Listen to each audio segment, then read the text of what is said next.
Now in chemistry, we like to believe that whatever we put into the beaker will magically react. But as it turns out, a lot of times we don't get as much as we would have hoped for. In fact, if you're in organic chemistry, if you can get a 30% of your intended product, you're doing pretty good. In the pharmaceutical industry, sometimes it's quite a bit less than that. Also, in your lab experiences, you might end up with more than 100% yield. Now, percent yield is just the actual yield, what you actually find in the laboratory, divided by the theoretical yield, which is what you've calculated the last time we got together, times 100 to turn it into a percent. Now, in lab, you might also find more than 100% yield. And if you create more than 100% of what you should be able to, that should be a red flag that something's not right with the universe. Usually it means maybe you didn't dry something, maybe you didn't filter something. These things happen, and that doesn't mean you automatically get an F in the lab. It just means that it's time to go back and re-examine. If I can create or destroy matter, right? No, you can't. Something happened, and we should be able to explain that or try to explain that. Now, last time we got together, I shared with you one of my favorite reactions, and that was the Haber equation. This one here, I like to call the Chucky equation. And this is because this was made famous by a person named Charles, but I like to call him Chuck. And what it was is it was taking molten sulfur, reacting it with chlorine to create disulfur dichloride. And this is used to vulcanize rubber. Now, does anybody know what vulcanizing is, or who Vulcan was? Who was Vulcan? Or what does vulcanizing rubber mean? Anybody know? Y'all are heretics. Vulcan was the god of the forge, the god who made the weapons for the other gods. Oh, you guys are all failing me now. Heretics. Okay. So when the ancient, I don't remember if it's Greeks or the Romans, would see a volcano going off, they would say, oh, that's Vulcan, he's at his forge, he's making weapons for the gods. Now the reason this is called vulcanization is because it's using molten sulfur. Molten sulfur has another name. The molten sulfur comes out of volcanoes. It comes flying out and it lands and it makes your day miserable. Okay? It has another name. It's called brimstone. Molten sulfur can react here with chlorine to form disulfur dichloride. Now in this reaction, we should balance this. So this is sulfur plus chlorine, gas and liquid, and this is going to give us disulfur dichloride. And this here is a liquid. Okay. All right. And then to balance this, we have to have the same amount of reactants and products on both sides.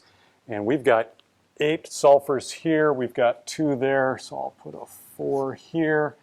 I've got 4 times 2 is 8 chlorines. I'll put a 4 there. And now we're balanced. Now, the question is, if we start with a certain amount of sulfur and a certain amount of chlorine, what is our limiting reactant? Now, I like to write down whatever it is that we know. What is our given? And so we have, let's see, 32 grams of sulfur. And my chlorine here is 71 grams of chlorine. Now, just like we did yesterday, we're going to need to figure out what is our limiting reactant. So let's see what we remember. What do we do? I've got these numbers here. What do I do with them? Can somebody help me with this? A few moments later. Convert to moles. Excellent. Let's convert to moles. Hey folks, if you have a periodic table accessible and a calculator, follow along. Make sure that I'm getting this right, because, you know, ask my wife, I've made mistakes. Okay, so let's just kind of make sure I'm on the straight and narrow here. We're going to convert these into moles. So we'll start out with our sulfur here. And we have 32.0 grams of sulfur. And some grams of sulfur gives me moles of sulfur. Okay. And I'll do the same thing here with chlorine. I have 71 grams of chlorine, and there's some number of grams of chlorine per mole of chlorine. And chlorine I know is 35.45 grams per mole, so that makes this, I think, 70.9 grams. And sulfur is about 32, so 32 times 8 is 256. Okay, thank you. 256. All right, so I've converted now into moles. I've gone from grams, I've gone to moles. I'm feeling pretty good there. Thank you very much. Where do I go from here?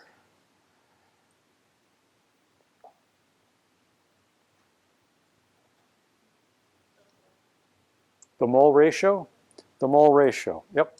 So my mole ratio from sulfur to disulfur dichloride is 1 to 4. So I'll go 1 sulfur here, or 1 mole of sulfur to 4 moles of disulfur dichloride. And I'll do the same thing down here. I'm going to go chlorine. I've got 4 moles of chlorine for 4 moles of disulfur dichloride. Okay, nice. There's our mole ratio. Nicely done. Thank you very much. And then we have a last step here. Our last step. We've converted to moles. Now we need to convert to grams. Okay, convert to grams. So I've got a mole of disulfur dichloride, and I want to convert that into some number of grams. Disulfur dichloride. Do the same thing down here as grams S2Cl2. Okay, now when I did this, I ended up with, I think, 135 grams, 135 grams. All right, now, so for the top one here, we just multiply 32 times 4 times 135 divided by 256, and we'll get some number. So what do we end up with for a number over there? 67.517 grams S2Cl2, and I think we got 3 sig figs on this one. Thank you, thank you. And then how about the bottom one? We take 71 times 4 times 135 divided by, oh wait a minute, we don't have to multiply by 4, do we? Because they cancel out. Okay, so 71 times 135 divided by 70, what does that come out to?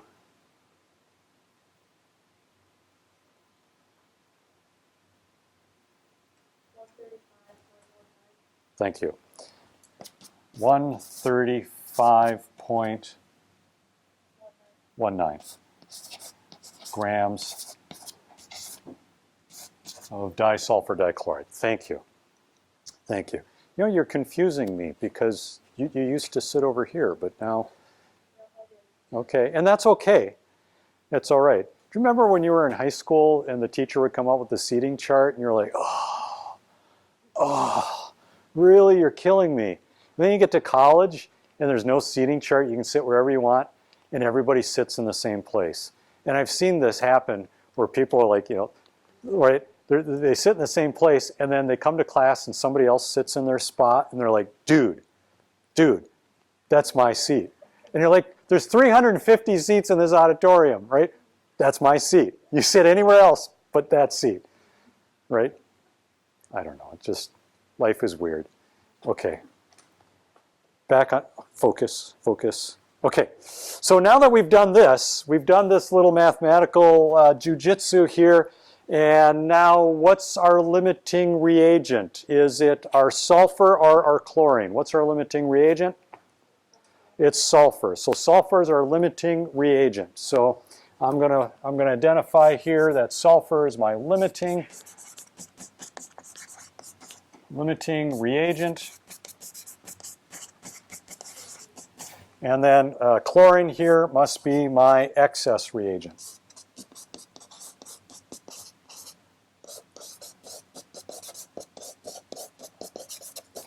Excess reagent. Okay, there we go. Now, the next question here is what is the theoretical yield? What's the maximum amount of disulfur dichloride we can produce? And that is the smaller of the two numbers because of our limiting reactant. So this here is our theoretical yield.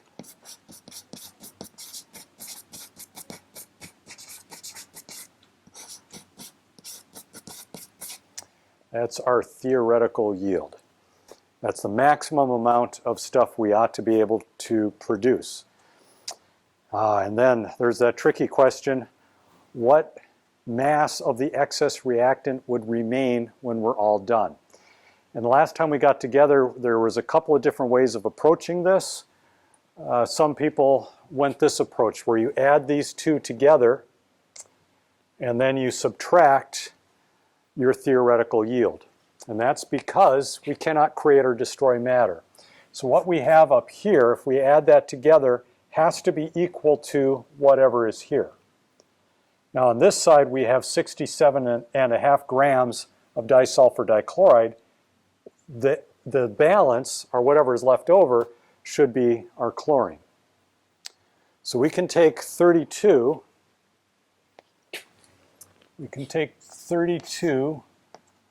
grams plus 71 grams, and that will equal 103 grams. And we can subtract from that our theoretical yield here, our 67.5 grams, and that should give us some number. And that should be 33, 36, is it 34 and a half, 36 and a half? 35 and a half, okay. 35.5 grams, and that's going to be excess chlorine. 35.5 grams of excess chlorine. Now that works out great if we only have one product here. When you did the pancake problem and you're trying to figure out between baking soda and baking powder, you had lots of products. And that makes this approach, it doesn't work, unfortunately. We know that we run out of this. This we run out of. This is our limiting reagent. So we can use this to figure out how much chlorine we actually used, and then the difference between how much we used and what we started with will give us our excess. So let's follow along and use your calculators. We're going to take this 32 grams here, take 32 grams here of my sulfur, and I'm going to convert that into moles, and so 256 grams of sulfur per mole of sulfur, and then I'm going to go from moles of sulfur to moles of chlorine, and then moles of chlorine, I'm going to convert that into grams. And so a mole of chlorine is 70.9 grams of chlorine. And I'll get, again, some number. And I'm hoping that number is less than 70. If it's more than 70, I did something wrong. So it's 32 times 4 times 70 divided by 256, 35.45. Okay, so 35.45 grams of chlorine used. That's how much we used. This is how much we started with. So if we take 71.0 grams of chlorine we started with, and we subtract this 35.45 grams of chlorine used, then that should give us about 35.5 grams. 5, I think, something like that. Okay, grams excess chlorine. And it pretty darn closely matches what we have here, which is good. Whew. All right. So there's two different ways of approaching this. If you're lucky, you can do this adding them together, but oftentimes you have multiple products, and then it's not so easy. Then the last bit here tells us that we have 13.56 grams produced. And to figure out our, it says what is the percent yield. So percent yield is actual divided by theoretical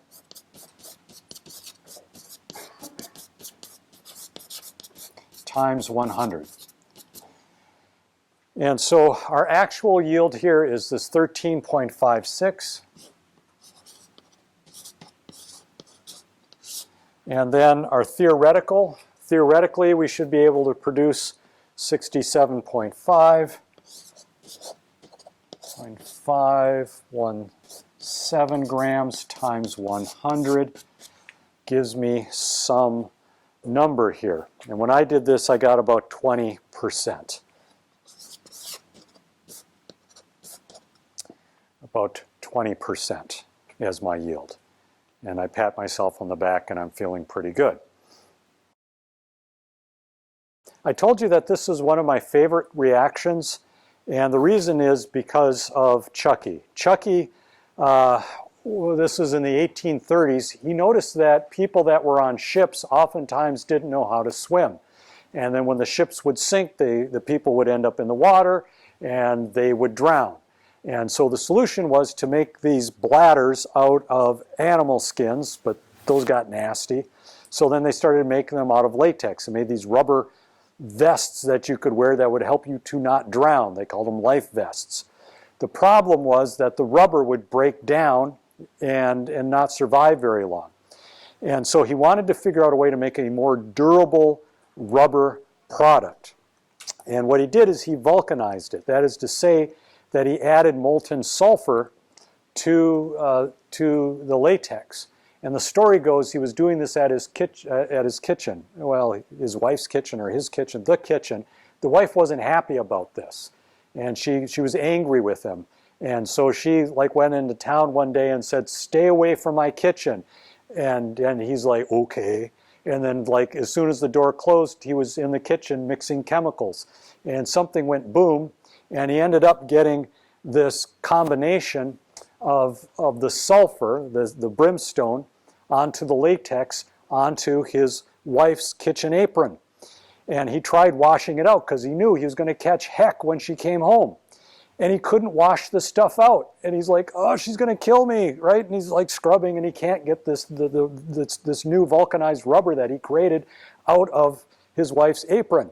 Well, she comes home, and of course he catches heck. But he says, "But wait, I could patent this, and we'll make lots of money, and we'll be on Easy Street," right? And so the wife is like, "Okay, we'll keep you around a little bit longer," all right? So he patents this vulcanized rubber.